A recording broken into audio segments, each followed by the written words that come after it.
তোমরা চরিত্রহীন হইও না বাপ, তোমরা নষ্ট হইও না। আমি বছর শেষে আবার মনে করাই দিলাম, অসভ্যতায় জড়ায়ও না।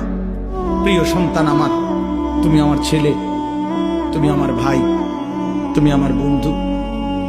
আমার যদি সুযোগ থাকতো, আমার সাথে সময় থাকতো, আমি তো প্রতিটা যুবক তোমার জড়ায় ধরে টানতাম। আমি যদি পারতাম তোমারে বলতাম এই বুক খুলে যে তুমি কেন নামাজ পড়ো না,